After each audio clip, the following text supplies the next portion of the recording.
Welcome to Badger Beer Hour. I am Greg Washington, otherwise known as Daddy Porter, and I'm here with my friend, the Wisconsin Beer Baron, Chris Drosman. Hello. And my friend, Landon Turney from Taproom Travelers. Hello. Without further ado,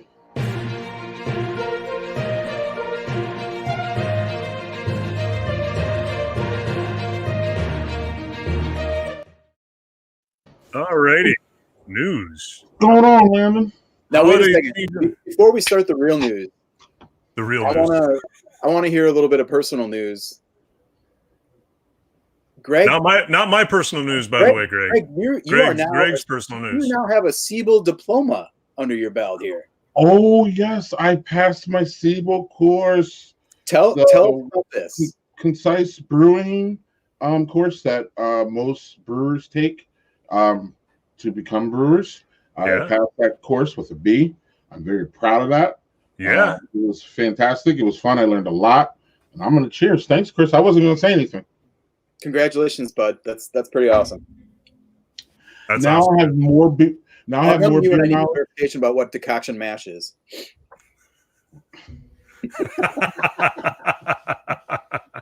Man, I'm trying to have a good week.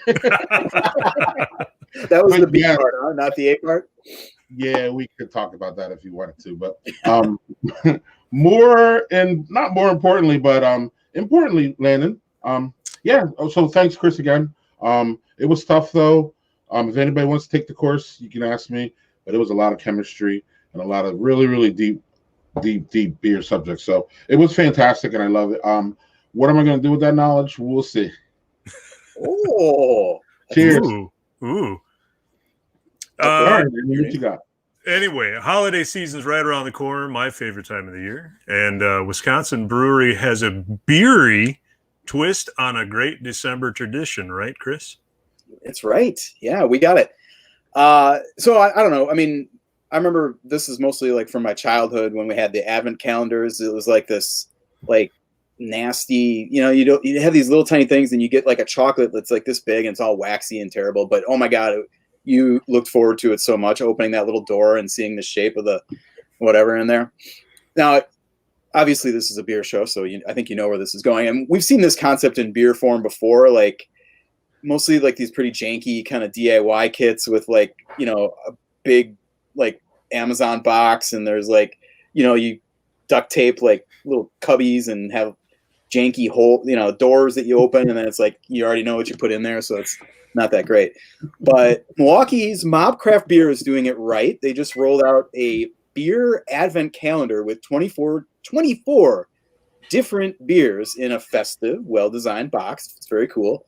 Mobcraft, I'm guessing, is one of the few Wisconsin breweries that can actually pull this off, having 24 different packaged beers on hand to put into any multi-pack at any given time. They're obviously really prolific brewery. They got their start and kind of made their name as being the crowdsourced brewery where beer fans or home brewers can submit ideas for beers or even recipes that would be made into that they would make and scale up and take it from the the brainstorming stage into an actual beer, and they still do that, but they have a ton of beers that some of those began as crowdsourced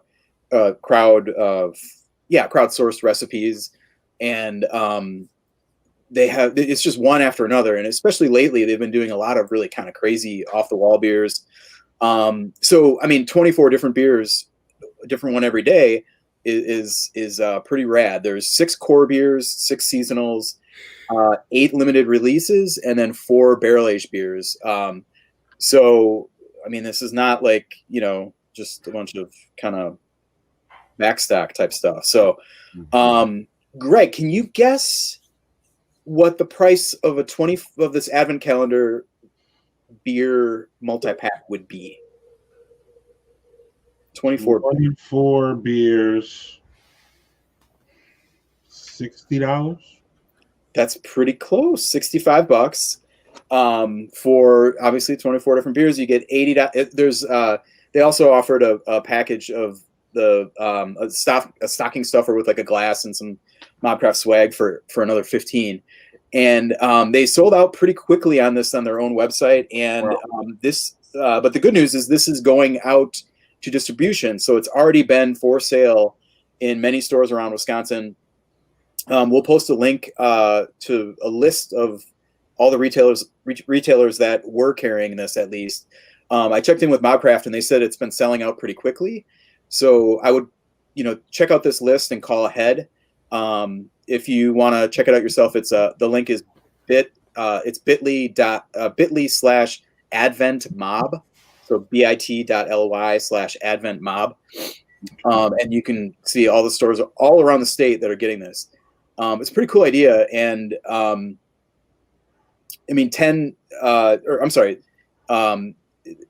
this has been selling pretty quickly. So I know Landon has one reserved at his local shop, and Discount Liquor and Woodman's and Oak Creek are putting out 10 of them for sale on Black Friday. So, if you live in the Milwaukee area, you can get a shot at it that way. Mm. And if you do get skunked, know that Mobcraft is already planning another version of this for 2021. So you can sign up and get like notifications in your inbox about next year's advent calendar. Now that's some planning ahead, guys. And since we're talking about cool multi-packs, I just want to say I saw this out on the tweeters the other day, and then now I'm seeing it in physical presence, and it is majestic. The awesome Central Waters Brewhouse Coffee Stout, which is a belly-warming 7.4% coffee stout, is available in 12 packs this year, and that is awesome. That will get you through to spring, I think. So that's that. All right, thanks, Chris. We've also Greg. Quick question. Quick for you, real quick. Do you think that we're seeing more of these? Because I've seen Young Blood. Yeah. Young Blood is doing a 12-pack, and there is someone else here in Madison doing a 12-pack. Do you feel that this is because of the pandemic? Probably. Yeah, I think. Multi-packs were selling. At least I know they were selling really well early in the pandemic when everybody was really, camped out and being careful about trying to limit trips to stores. And I'm not sure how much of that is really happening anymore these days, which is unfortunate because, but the numbers, I think it probably is. Okay. If you've got Youngblood is a brewery that has enough beers that they can probably put out a 3-4 mixed 12-pack pretty easily. Of course they have the tall boys too, so it'd be a funny looking mixed pack. My curiosity is piqued. Put it that way. Right. All right, man. All right, we got some sad news, unfortunately. A short but sad update on a story that we did last month. Yeah, the last. This is a tough one for Greg and really for me too. The last day of service at Rock On Brewing in Madison was on Saturday. That's a huge bummer, and I think this is not going to be the last one of these closures that we're going to be talking about, particularly among the more kind of on-premise oriented breweries. If all you're doing is selling beer over the bar, and you're trying to make it with crowlers and mobile canning runs of your regular beers, I hope these breweries can sustain that way. Support them when this fall and winter is going to be really, really tough for pretty much every hospitality oriented business. So I don't usually get preachy too much, but support your local brewery, buy crowlers, get takeout whenever you can. If it's, I don't care if their burger's not that good. If you want that brewery around in spring, you should eat a couple burgers this winter. So they need it badly. Also last month, on a more positive follow-up, we talked about a secret brewery that's under development in West Dallas. in the former Perfect Screw building. You guys might remember that. Mhm. Perfect Screw building. Turns out there's another new brewery just 9 blocks away. This is in West Allis. This is Lehman Brewing opened as a bar in August, and this is according to some reporting by my colleague Bobby Tanzillo of on Milwaukee.com. And they're firing up the brewing operation any day now. So that'll be, if that timeline holds true, I'm guessing that beer will be ready probably in early December, if how long it takes to make beer. So it's pretty cool for them. Yeah. Speaking of follow-ups, there's some more news from a small, but particularly headline grabbing. You got another one here? Oh my gosh! I'm sorry. Can I jump in here real quick? Yeah. You don't need to apologize. Rockhound Brewing is still selling beer. That was their last in-house day. They're still selling beer. If you want their beer, go to their Facebook page to look for the hours that they're still doing takeout. I think they're going to do takeout for a couple more days until they get rid of all the beer. But they're not done with beer yet, so you can still get some Rockhound. Thanks, Landon. Thank you. That's good to know. Yes. Thanks, Landon. Our favorite little brewery that's somewhat controversial. They're back in the news. Oh, just a touch. Just a touch controversial. Yeah, so Minocqua Brewing Company. Remember them from last month? Yeah. We remember them from the big dust up over the big Joe Biden sign that the county maybe told them that maybe they had to take down because it violated the sign ordinance, even though it really didn't. Well, they're closed for the season. That's true, but they also have a new beer, Biden beer. Here's the brewery's description of this beer. It's inoffensive, especially to women. It's not bitter. It's best served while taking the temperature down. Guaranteed to not overstay its welcome in your fridge. There it is, Biden beer, right there. So there's no mention of the style on the Facebook post announcing this beer, but according to Untappd, it's a 4.7% ABV Kolsch, and it sold out in 2 days, cashing out the brewer's remaining supply of crowlers. So that's not the end of Biden beer, though. There's another batch coming, and what the brewery says is that they'll this will be the last of the season. So as soon as they can bring in supplies and brew it and ferment it and can it, crowler it, I guess, we'll have another batch of Biden beer. So they're doing takeout, selling, canning it up and selling it during limited hours kind of thing. And this is interesting because this beer was announced on November 11th. So just a few days after the election was called for Joe Biden by nearly every major news organization. And if you know about beer, you know that 4 days is not really enough to brew a beer and make new beer. If you know Minocqua Brewing Company well, you know that they have a 4.7% ABV Kolsch called Largemouth Blonde. That is, hopefully that's a fish reference, right? That is their 6th most checked in beer on Untappd.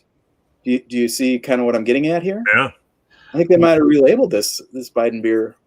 What? You might actually be drinking a largemouth blonde. I don't think it matters. I think that people want to have a Biden beer, and that's exciting for them. So one other note on this. You'll remember that the owner of Minocqua Brewing, Kirk Bangstead, he was running for office. He does not have a new job. He lost his bid for state assembly to Republican incumbent Rob Swearingen, who, it was not particularly close, 63% to 37%. Rob Swearingen, it should be noted, is the former executive director, I think, or maybe president of the Wisconsin Tavern League. Our friends who are, I'm just going to shut my mouth on that. Okay. In the United County District, which is where Minocqua is located, Bangstead narrowed the margin a little bit. He only lost by about 20 points there. So I think, we talked about we kind of alluded to this a little bit about the dangers of, aligning your business and your livelihood with political, like overtly political messaging. And, I think this kind of shows how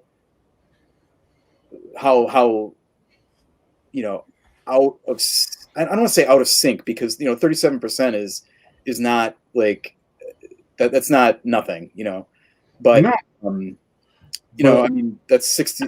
There's a lot of people there who are not going to probably want to drink Monaco Brewing beer right now, and have said as much on every single Facebook post that they do. Boy, they'd like to tell them that they're never going to drink their beer again. So, I don't know. No, but there 37%. That's 37% is a niche that you can run with. Oh yeah, sure. Now the problem is that that's your ceiling, or your ceiling's a little bit higher than that. So as long as you can pay the bills and sustain that, and that's good enough for you, and that's where you're at, you go and have your Biden beer. But if you're looking for a higher ceiling in that area of Wisconsin, I mean, it'd be different if you're in Madison or Milwaukee. Madison went what, 80-20, 85-15 for Joe Biden. So it's about location. But a comment here, yeah, I would like a Biden beer. And now that I found out that it's a Kolsch, I would really like to have it. I don't know about the regular Kolsch. I need to go look at it, because that sounds like that's what's going on. Guessing if you like the regular Kolsch, you'll probably like the Biden beer. Right. But also too, real quick, isn't there, like, could Biden come after them for copyright? I mean, they used the logo. Like, I was going to ask, how much did he have to contribute to his campaign to use the logo? Right. Now, again, Bankstead campaign. I mean, they did some joint, or not, I don't want to say joint, but he was involved with the Biden campaign. I mean, they did they did a like a live stream something with Bankstead, and I think there were a couple other kind of like northern and western Wisconsin business people, talking about Joe Biden great kind of thing. So they probably got the wink and the nod for sure. I'm guessing it was not talked about. It just kind of happened. Or maybe it was like, hey. Or yeah. I don't think there's going to be a lot to this one. Huh. That's the only Biden beer I've seen across the nation. So I've seen a few Trump ones. mostly not real celebratory about Trump, but yeah. Yeah, there's no cheering Trump beers, right? There's what? I've never seen a cheering Trump beer. I've seen them all like parody him and have his hair all weird. And there's the Chicago one. I'm forgetting what brewery it is, but it is a Spanish, a rather robust Spanish curse word for it's an action verb. Yes, and it's do that to your hair. Right. You could probably Google that. It's something to Halo. Or don't. Yeah. Man, we could do a whole show on political. I don't know. I mean, I don't want to swear that. I don't want to say that word on it. I could say that word, but I don't want to say that word. Even in Spanish. All right. And on that note, Landon, we good? Yeah, we're good, man. Okay, where is that?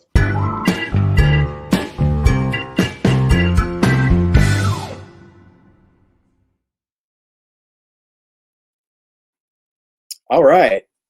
I'm pleased to welcome to the Badger Beer Hour two of the most esteemed members of Lakefront Brewing members. I don't know. Russ Klisch and Michael Stodola, thank you guys for joining us. And we are here to talk about Black Friday. So, oh man, he's got him behind him, doesn't he? Oh, you guys are killing me. Okay. So usually this is a big party built around, a huge line at the brewery, winding all the way around the brewery, all of its surroundings. Obviously, that couldn't happen this year. So can you guys talk about what you're doing with Black Friday and why? What we decided to do is to have it sold at some of our better accounts around the city.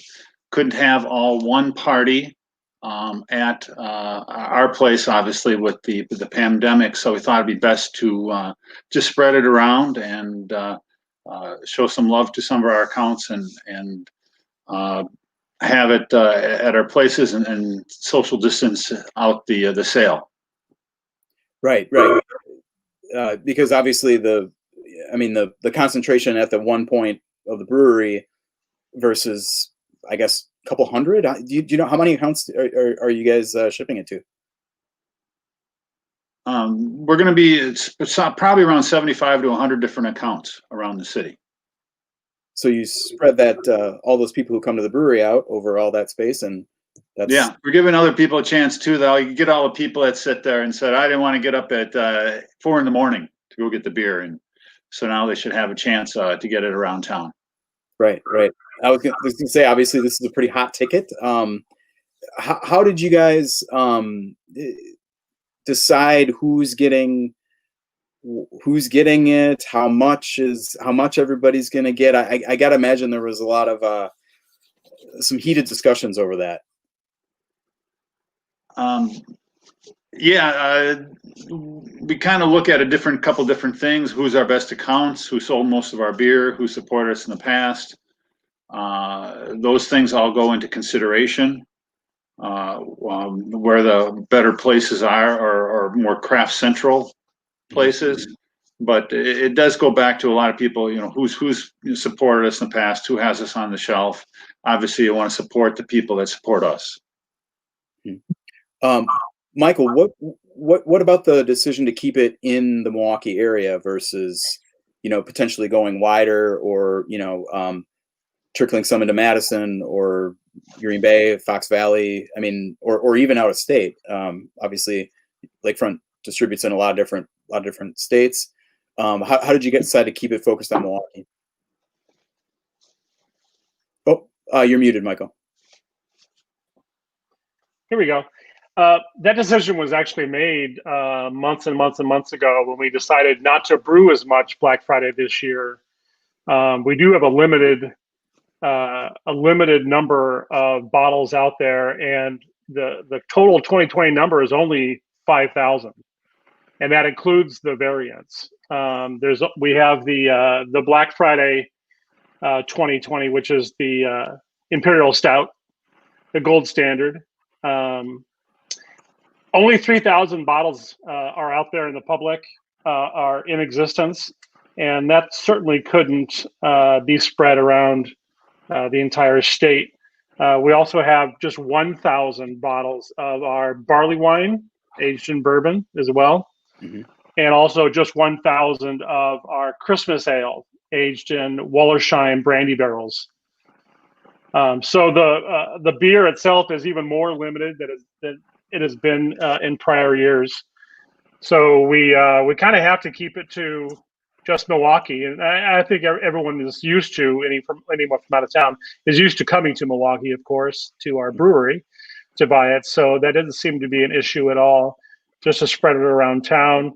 The unfortunate thing also with having a limited number of bottles out there is that not every store will have every variant. I mean, the larger places that Russ, was talking about that sell a lot of our beer, that do a great volume, you could probably find all of them there. But the smaller you go, the more rare it's going to be, the more treasure hunt that it may be. Yeah. You mentioned brewing less. I mean, this is obviously a beer that has a lot of lead time. Is that late February, early March? Is that basically Black Friday brewing season? It's January, February. Okay. I think we're usually in barrel by the end of February. I believe that. Is that correct, Russ? Yeah. Well, we're talking about it today. We're going to be brewing it in early January. The slower times of the year is good for us. It gives it a good, 10, 11 months almost in the barrel before we package it. So that's proper amount of time to get the good flavors out of the wood and barrel. So and also when it comes to March and April, we're knee deep in, in summer and everything else that's going on. We get very, very busy. So did you decide to reduce the amount brewed because of COVID, or was that? It sounds like it was a little bit before that, or did you? It was a ahead touch and- before. It was a touch before that. Last year, I believe we had close to 13,000 bottles because we had four. Well, we had the original Black Friday, then we had three variants and a 5-year-old bottle. Right. We found that was just too much. It was way too much. And so after we kind of debated, sat down and talked about our strategy for this year, we thought, well, let's pull it back. Let's pull it way back and just go back to just 5,000 total of everything. Make it sell out even quicker. And then, here we go. March is the beginning of COVID, and lo and behold, that strategy was actually a bad idea for that. When did you see that Black Friday was not going to happen in the way that it usually happens? Well, I think early on, I believe we temporarily closed the brewery around March 6th, and we reopened June 20th or so for food service and takeout beer. Mm-hmm. I think we thought, like everyone else, that this would run its course, and by August, September, things would lighten up. When that wasn't happening in August, September, we knew that we had to do something else.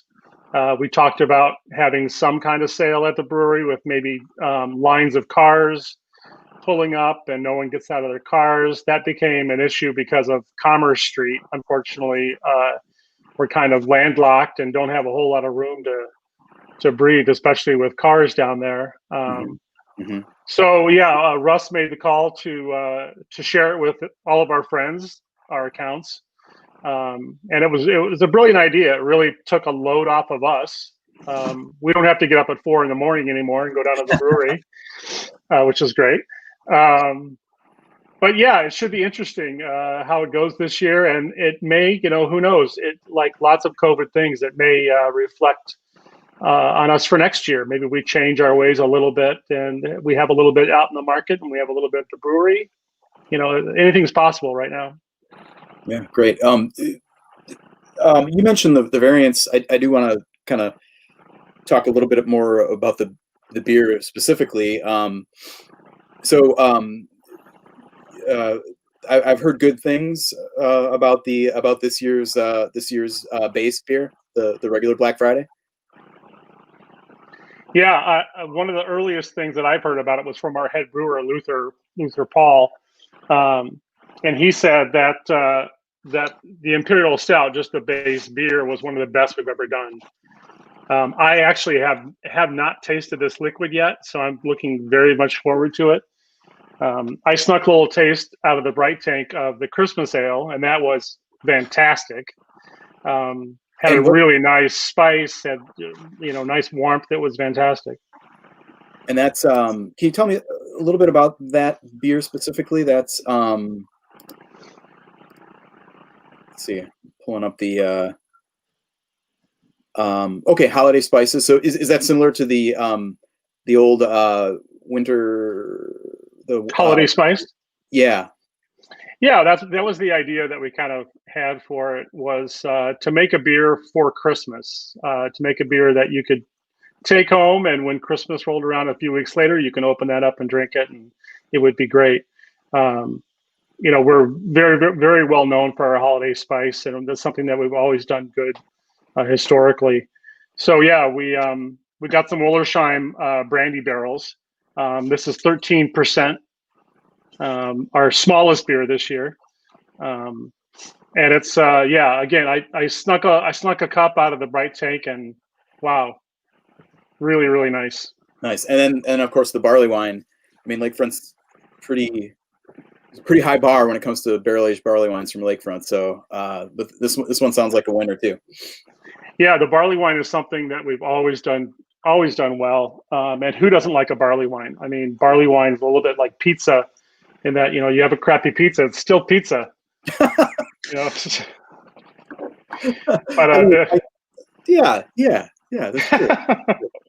And then also this year, shipping out are some bottles from last year as well, right? Yeah, again, we kind of went overboard last year. I'll take the hit on that one, Russ. We made a lot, and so we have some left over. Yeah, and those will be shipped out to stores, to accounts all over as well. So if you want to still grab some of that 2019, it's going to be out there too. All right, awesome. Let me jump back here. But there is more Black Friday coming out, being sold actually at the brewery. Can you talk about the vintage crowlers? So obviously, I'm guessing there were a few kegs of vintage Black Friday sitting around, or how did this come about? Rush, you want to answer this one? Yeah, well, what happens is you go and you brew batches of beer in the barrels, and we actually test every barrel that we have, and for bacteria and everything else. And sometimes you get leakers, and sometimes they go bad, and so you never know what your volume is. So you go on and you order a bunch of bottles, and you think this is what you're going to have, and sometimes you get better yields off than you do. And so what do you do with that beer? You keg it. You fill every bottle that you order that's been screen printed, and so you have it in kegs. And so you can sell it at the brewery that day, and then you kind of save for a special time. And it gets to be like, when is the special time to sell this? And if there's ever a special time, it's right now during the pandemic, I think, and to have everybody get a crowler of beer for Thanksgiving. And so we're selling those online and filling them up, and those sales have been going good. So we have, I think, 2017, 2018, and some XXX from those years. And the sales of that have been brisk. And so it's we're very excited about that. The brewery got a couple shifts going, filling crawlers this coming week. That is so cool. And I mean, I'm sure every beer geek with a cellar can empathize with the whole, like, when is the special time that I was saving this beer for? It's now 6 years old. What am I doing? Yeah, that's great. And those, I mean, this is really cool. I mean, like the 2017 Black Friday 32-ounce crowler for $25. I mean, like, the value for this, obviously it's a lot of humongous beer, but so you better have some help. But for the value, it's pretty awesome. It's got to be I mean, you mentioned not having to wake up at 4 a.m. as being a positive of this, but I got to imagine it's tough not to do what's become, really the signature event, I think, for Lakefront, and really one of the best 2 or 3, beer events in the entire state every year.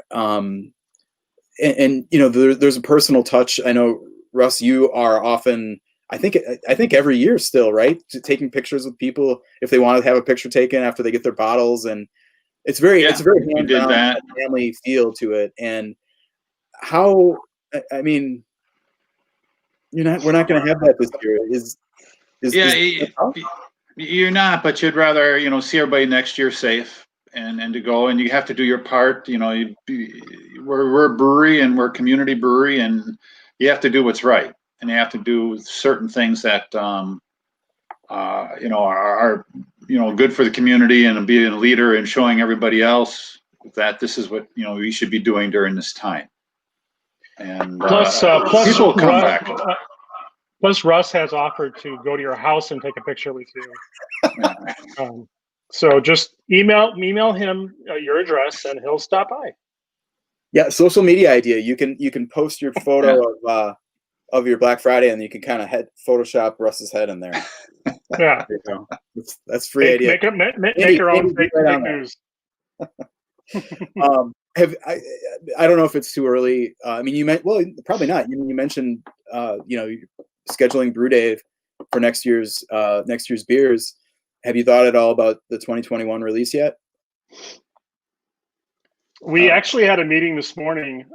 It's one of our meetings that we have regularly about the beer development, and we have a few ideas. Nothing at all is in concrete. So we're going to do an imperial stout. That's for sure. Yeah. And I mean, you mentioned that maybe this is something. I mean, this is happening in every new kind of normal for pandemic stuff. I mean, dining in the streets and you know, Zoom meetings and all this stuff. I mean, you mentioned kind of maybe there's some elements of this that stay next year, even if there is a normal Black Friday at the brewery. Well, Maybe? I mean, I think lots of different companies are finding new ways to do things during the pandemic, working from home, etc. And I think if COVID went away tomorrow, I think a lot of those things might still be, you know, still make sense, still be logical. And since we've been living with this, it being sold at retail for a little while here, yeah, there might be some advantages to maybe doing a statewide rollout of Black Friday available at retail. Right now, it's all just blue sky, and we have nothing written down, nothing even spoken much about it yet. So, but obviously, that'll be our next order of business: is what varieties do we want, and how, you know, where do we want to take this icon of a beer? Yeah, we just got an email from Wallerstein saying they had another 10 70-gallon barrels that they're willing to sell us. So Excellent. we're talking again about some Christmas beer or something going into the brandy barrel for next year for Black Friday. It was about the perfect volume. Awesome. Well, I mean, you know, this is almost entirely a COVID conversation, and I just want to, you know, give you guys a shout out for being a leader in keeping everybody safe. You mentioned that March 6th date. People will, I mean, it's all kind of a blur now, but that was a full week and a half before the governor's order to close everything, and you guys were the first in the brewery, or the first brewery in the city to close your tap room. And I will never forget that, because I thought that was really exemplary leadership, and you know, it was the right thing to do, and I think you guys should be proud of that. So, shouts. Thank you. And Michael, you mentioned some little breaking news. You got packaged a new beer today? Yeah, just this morning. First thing, we packaged a new IPA called Juicify. It's exactly what the name is. It's very, very juicy. It's kind of a sister beer to Hazy Rabbit. This one is not hazy. It's all juice all the time. It's fantastic. I'm really I pulled a couple short fills off the line this morning to bring home with me, and I'm enjoying one right now. This is officially out in stores on December 1st. So it'll be there if you want to come check it out. And if you like the IPA, if you like the sweeter IPAs, you're going to love this one. Awesome. Gentlemen, thank you so much for coming on and talking about one of the coolest beers in Wisconsin. Love it every year. And really, I'm kind of excited to, you know, go get it at like not, you know, 4 a.m. time or camp out overnight time, whatever it might be. So, and Russ, I gotta say, you just held up was that a Hopgood that I saw? Yeah, I just saw. That's what I'm drinking right now. Is the Johnny Hopgood. That beer was awesome. My turn. We currently have. That beer is awesome. That's a great Vienna lager. It is. I'm still blown away that his last name is Hopgood. I'm still like right. It's perfect. I need to see some a birth certificate, because I oh boy, I don't know if we can go there. Too soon.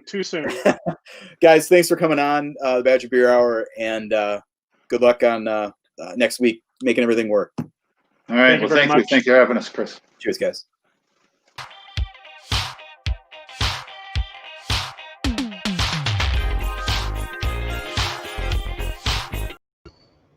Hello. Someone else should be here with me. Hey. What's going on? That's tough to follow, man. It is. It's always tough to follow Chris and the fantastic interviews that he let's just be real, keep it real. He mostly books these guys, so we got to give him a big shout out there, Chris. Yeah. Shout out to Chris. Somewhere backstage. So we're gonna start here. We're doing a beer spotlight, and this week we want to do beers that pair well with Thanksgiving. Thanksgiving's coming up. We're all beer drinkers. People ask a lot, especially once they know that you know about beer. Some people ask pairings, so I'm just going to jump in here. And my pick for the pairing this year is Ale Asylums for people who are in Madison area. Madtown Nut Brown. Now, unfortunately, you cannot. I went to their website today to check if they still had it. They don't have it on sale, but I bet you can find it around the area. Give a couple of your beer places a call. They probably still have it. But Landon, they have this on their website for $6 for a 6-pack. What a deal! Man. You can't get it for that price up here. No. I've had it before. So yeah, and this is Ale Asylum doesn't do much on their website for their beers, to be honest with you. You know, some websites or some breweries do like a page of beer. So what I got from this is that there's a blend of 7 unique malts in this one that gives the brown ale an earthy aroma and the flavor. This would, I mean, in a creamy finish, this would pair well with almost anything. I mean, you could just start the day with it. Some of the things that we'll suggest maybe later, might be good for nightcaps or might be good for this is good. I mean, this will go with, everything, man. Especially, pecan pie and the pies at the end of the day. And, so the nut in it would go a lot with, a lot of the nutty things that we do eat in Thanksgiving. So, go well with turkey. Go well with turkey. Ham. I mean, this is just one that you can just sit around with. You don't have to, really be too concerned. This is one, and I think this is approachable too for people who don't like craft beer. Sure. It's light. It has the caramel is really, really present, but it's nice. I mean, it's not overpowering. I mean, again, try to hand somebody who doesn't know anything about beer a triple. You might have some problems, right? And a triple, I think a triple will pair great Thanksgiving too. Yes, absolutely. But, so this. Well, let's just put this one in the, what is it? The friendly categories. Sometimes being a craft beer geek, and I'm not sure we should be inviting people over. But if you have people over, and they look in your fridge and they're like, "Where's the butt?" Here, man, here's a Madtown Brown. Try it. Yeah, I'll split it with you. So this is for the Madison area, folks. I still be you should still be able to get this in the somewhere at your local liquor store in Madison for sure. So check it out. Highly recommend it. You may even be able to get that in the Eau Claire area. I don't know. We carry Ale Asylum stuff up here, but not sure. Anyway, speaking of a beer that you can only get in the Eau Claire / Altoona, Chippewa Valley area, Ambibulous, which is in Altoona. Basically, it's Eau Claire, but Altoona is its own town. So this is Ambibulous. I just wanted to hear you say it. Yeah. Okay, Ambibulous. Okay. So this is the Scotch Ale. Now, I kind of went a different direction. You went the easy drinking, start the day kind of a thing. Mm-hmm. A typical year, a non-COVID year, I'm spending, holidays with every other year the in-laws, depending on, and usually there's football on, and so there's arguments. Mm-hmm. I like to start off with something that's a little more hard-hitting. So that's usually when I buy a holiday beer or beer that I'm going to drink over the holidays. I'm not going for easy drinking. So this is a 9.5% Scotch ale. Does it really drink boozy? No, and it doesn't smell boozy either. So it smells. You can smell caramel, and that typical Scotch ale that. And the first drink that you take, you go, wow, that's really good.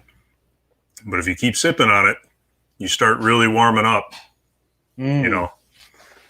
And a crowler of that will make the mother-in-law way more tolerable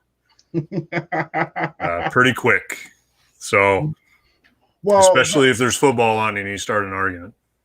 that that too, because normally during Thanksgiving, sometimes I don't want to speak for anybody, but normally not now. Sometimes you make one or two stops. So sometimes it's cold. Sometimes you need that warming beer to get you between those two stops. That's right. Of course, you're not driving. Someone else is driving. Oh, I'm never driving on the holidays. No way. That's my point about a little warmer will be great. So I think Chris has recovered from his interview. So we're going to get him on. Maybe he's got a beer. Yeah, let's see what Chris has got. Chris, what's going on? Hello, fellas. I'm back. Yeah. I'm breathing again after talking for 30 minutes straight. Okay. My selection is from the Fermentorium in Cedarburg. They've got a tap room just a few blocks from my house. Put that up again, please. Oh, yep. It's called. All right, there we go. Oop, no, other way. Okay, it's called Manumin. This is the Ojibwe word for wild rice, and I have a thing for wild rice beers. It's on a kind of a I guess a little bit of an amber ale. It's a pretty neutral beer otherwise, other than the wild rice, and wild rice imparts this really cool, like kind of nutty. It's a really unique flavor, and every time I've had a wild rice beer, I have loved it. There've been a couple that you might know. The first, Zizani, the Great Zizani is a Titletown beer out of Green Bay. They put it on a brown ale, which is kind of a nutty beer itself. So that there's a lot of synergy there with the nuttiness.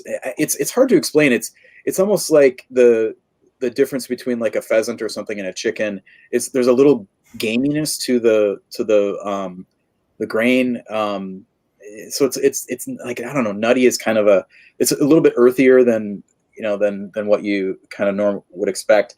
So there's the Zizani, and then there was boy, this is a long time ago now, but Capital. This is when Kirby Nelson was still at Capital. He did a seasonal Doppelbock. I think it was a fall beer like this, like around this time. Well, that wouldn't jive with because this is autumnal fire season, but maybe it was spring. But he did a Manuminator using the same Ojibwe word but with that Ader. So it was a Doppelbock, wild rice Doppelbock, and I remember it being so great. This is probably like 2010 or something. I mean, I'm an old guy. But what I like about this beer is the way that in my family, my mom's stuffing recipe has wild rice in it. So, I mean, that is a natural fit, obviously, but I could see it working really well with the turkey. Obviously the mashed, all the savory stuff that you have. But also like the sweet potato, you've got that kind of cloying sweetness. So the bitter, it's not a bitter beer by any means, but beer is fundamentally balanced. So, it tends to kind of restore balance on the palate when you're drinking or when you're eating, a feast that has as many different components as the traditional, Thanksgiving feast has. So, and that's something that is fun to talk about because we could kind of segue into we're drinking these beers right now and enjoying them. But there's so many different ways to go with pairing on Thanksgiving. I don't think it's any mistake or coincidence that New Glarus releases Cranbic. When they release it around this time of year. And that, I guess that dropped maybe about a month ago now, but it's still in stores. And man, that is a really, really nice beer. I mean, that's one way to go with this pairing, and kind of in the same way that you'd go with wine. It's got that acidity to it. But Cranbic, it certainly has that tart cranberry flavor, along with the kind of sweet, super, like often very sweet New Glarus lambic base. that there's just that synergy of sweet and sour that is. Every time I drink that beer, I'm always surprised at how not overly over the top cranberry sour it is. It's right. That sweet lambic base is doing a lot of work there. So that's one that I really like. And then another one is Saison, and we were kind of scratching our heads over some great Wisconsin Saisons. Kind of a more traditional neutral Saison versus. Okay, so back up a little bit. So Saison. Kind of, there's a lot going on in Saison but I like the kind of the little bit of hoppiness, but with the kind of rustic grain flavor and obviously all these esters with the fruitiness and the bubblegum, all that stuff I think just works great with that entire palette of flavors. It's more of a contrast than like the kind of darker maltier, heavier beers that you guys mentioned. The brown ale is pretty balanced, but it's a malt forward beer. Obviously, a big old wee heavy like that is super malt forward. So you're kind of playing up the richness and the savory, whereas a Saison, kind of a little bit bubblier and kind of light and crisp, is going to be more of a counter. Rather than matching, it's kind of playing against each other. And there's a lot of different ways to pair food. You don't want to clash, but those are complementary, kind of opposing flavors. So I think that's a really great way to go. We were kind of trying to figure out like some great Wisconsin Saisons that are kind of like off the shelf, and there's not really a lot out there these days. I had brought up one of my. I'm so sad that the Door County Brewing doesn't do their seasonal Saisons anymore. I know Hacienda does them now. It's the same same company, but they're different. They're mixed fermentation sours or mixed fermentation Saisons, and they're really good, but they're not these kind of like 6-pack for $9 crush 6 Saisons kind of beers anymore. So those are gone. Hinterland had a what I remember at least is a really good one. This is a few years ago as well. I am really dating myself with all these beer recommendations. Keep going. This is one that's not going to make me look old. One of my locals just down the street here in Wauwatosa, Venture Brewing. Love those guys. Great brewery, great people. I don't know if I guess I maybe call it their flagship. The Heights is a fantastic Saison, kind of in that vein of just really. I might have to go get some for next week. I might have to go get some. So I don't know. I've talked enough. You guys, you even look like 5-6 years ago, people were making Saisons. You could find one. Yeah, and you could find one almost at any brewery you went to, but. You talk to a lot of these guys and they go, and gals and everybody that I brew it. They just don't sell. They, and I must be one of the oddballs that walks into a place and goes, "Oh, Saison." I haven't had one of those in a while. Yeah, put that on my flight. Let's do that. Saison first, right? Right. Yeah, and I think those are the kind of breweries that you see doing them too. It's not. Right. I can't think of the last, kind of, pretty widely distributed Saison from Wisconsin. So, but hey, Boulevard Tank 7 is great. Saison DuPont, can't go wrong with that. It's even the 4-packs now, so no excuse. And a note on Cranbic is I don't remember it being as light and refreshing as it was this year. I don't know if they're, recipes change. We all know. Brewers won't tell us that, but we know.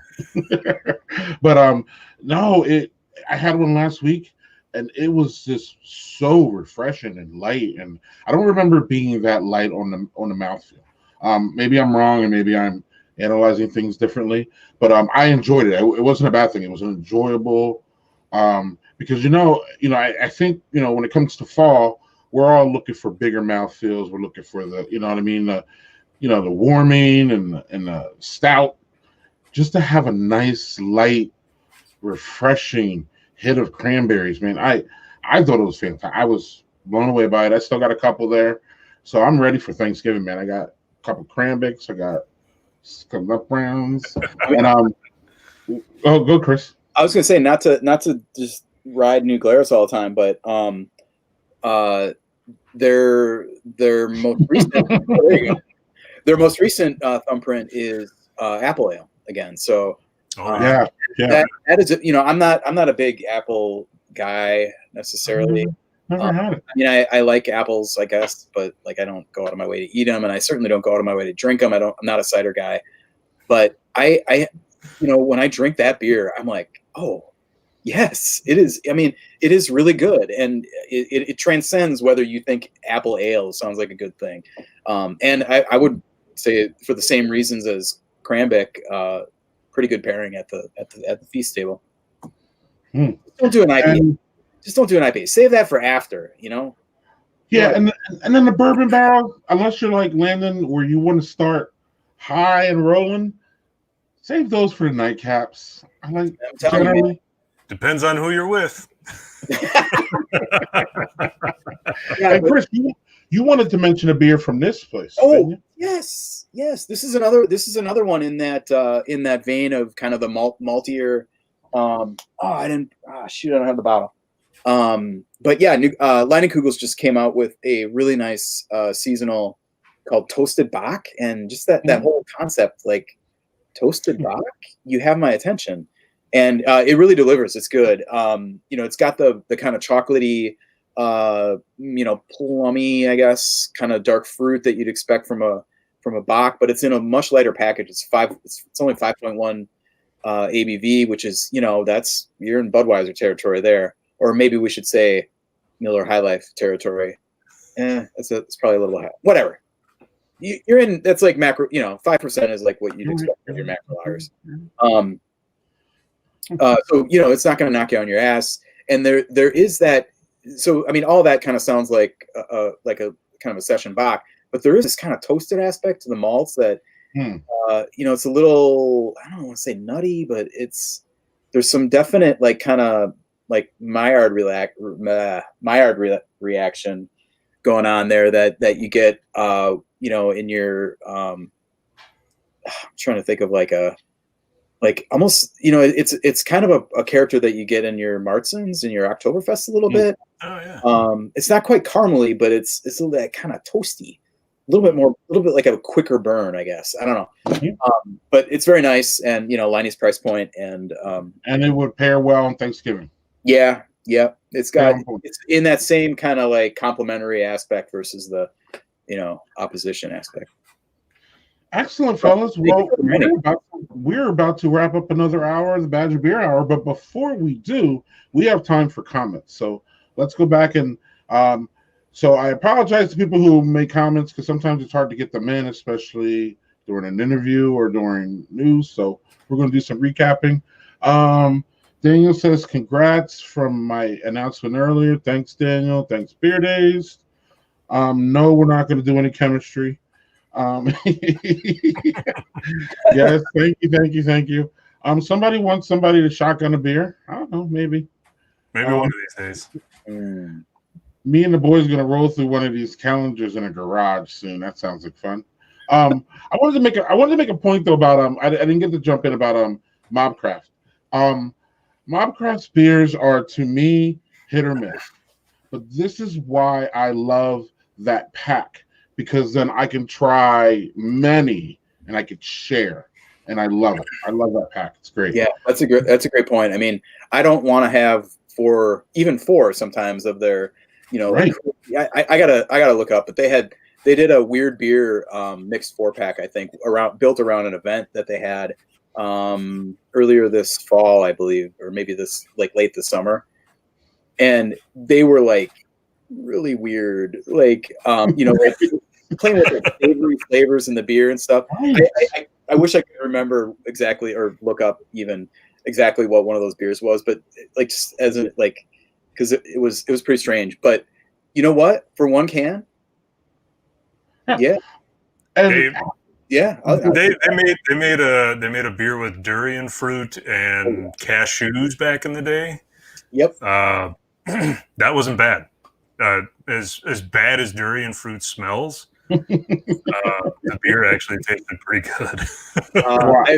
I have heard a firsthand telling of the brew day for that day. Yeah. And it's very entertaining. We might have to have Henry on sometime to talk about that because Henry's good. Because that was Henry's good people, but that whole brewery is a great story to tell. How it started, how he was on what's that shark show? He was on that shark show with Mark Cuban. There's a whole story with him. And again, I this hats off for them for being that brewery. What do you mean by that brewery? That brewery that tries everything. Everybody says, "Oh yeah, I try everything." No, Mobcraft tries everything. Don't even.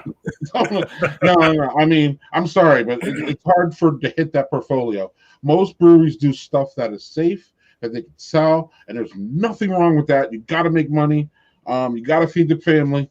But Mobcraft, man, I mean, they're feeding the family and being crazy. So it's and I love their spot too, Milwaukee, where it's like I think they took over an old gas station or garage. Roll up. Yeah, they have a roll up. Yeah, it's just beautiful. I'm sure it's good for COVID because they could have inside and out. As good as anything could be for COVID, which nothing's good for COVID, but that's another story. So, I'm going to say. I was going to say, I mean, I can't think of a more interesting brewery over the last 5 years than they've been through so many ups and downs and, just kind of wild stories. And I am with you. I cannot remember the name of that show that they were on, but with Mark Cuban and the Shark Tank. Shark Tank, yes. Shark Tank, yes, of course. Yes. And if you remember that their appearance on that, basically what they said was, one of the Mr. Wonderful or whatever was like, why you want to build your own brewery? There's tons of breweries out there. There's overcapacity. Just basically he's saying, why don't you just contract brew it? Which is a really legitimate. And I mean that's a guy who's done his homework on the brewing industry. This is not that's not for just for TV. Mm-hmm. And their response was, we need to have control over what we're doing. The things that we're doing, we need to do it exactly, because I cannot have somebody else making a durian cashew pilsner because it's going to be terrible. Yep. This is plus. I mean, there was some, it didn't come across as pride, but it came across as we can do this better than they can, and there's been a lot. They've been in the news a lot, good and bad, and I think they really seem like great dudes, and I feel like that's a brewery I root for a lot. Yep. So Beer Days jumps on a lot of my streams, and he's always talking about headless heron. So I'll give him that. Somebody else wants a Biden beer. Sure. Let's see. Cheers to Lakefront. I wasn't able to get this in, but Roy says he wished they would have done online purchasing. But I'm with you. But online purchasing has its own drawbacks too, Roy, as you already know. Roy, sorry. If you're still watching, check out Discount Liquor. They are doing a raffle for I guess that's exactly what you're talking about. But they're selling all 4 or all 6 of the Black Friday of the 20, the 3 the base and the 2 variants from this year, and the base and 2 variants from last year in a package for $175. You have to win a raffle to get your chance to purchase. But again, I guess that's kind of your point. But I think the best spot to, if I'm kind of handicapping places to go, it's probably going to be the smaller, like kind of some of the smaller places that always have 2 or 3 facings of Lakefront in the cooler, because it sounds like they want to reward their longtime supporters, and for Lakefront, long time means like 30 years ago, So Gotcha. I wouldn't count out the the corner store that has 3 3 6-packs all the time. Gotcha. Cheers to Russ and Michael. We had a great time there at Lakefront when we were there. Yes, Daniel, the Beer Bloggers Conference was in Milwaukee. What was it, 3 years ago? And we went to Lakefront. That shit was great. Scott Shale for the win, Landon. Yeah. Great style. Why aren't you chugging during this, driver? Ignore that, man. That's what I do. Lastly, Beer Dates has a question for us. Maybe we know, maybe we don't. Why no Brewers Reserve barrel-aged Scotch from CW? That's a good one. You guys remember that one? That's usually September release, isn't it? Yeah. I don't know. They did do the cherry vanilla Brewers Reserve and the brandy barrel barley wine right around those times. So I wonder if that was taken out of the rotation at least this year. I don't know the answer to that. I'll check it out. I suggest we bring Henry on for next month, but we'll talk about all that. At this point, fellas, it's time to wrap. Any last comments besides Happy Thanksgiving and Happy Thanksgiving to everybody. Yeah. Hope everybody's healthy. I'm thankful for Greg bringing the show together, and I always enjoy it every month. I'm thankful for you guys, man. We put this together. You guys should have saw how this week came together. And on that note.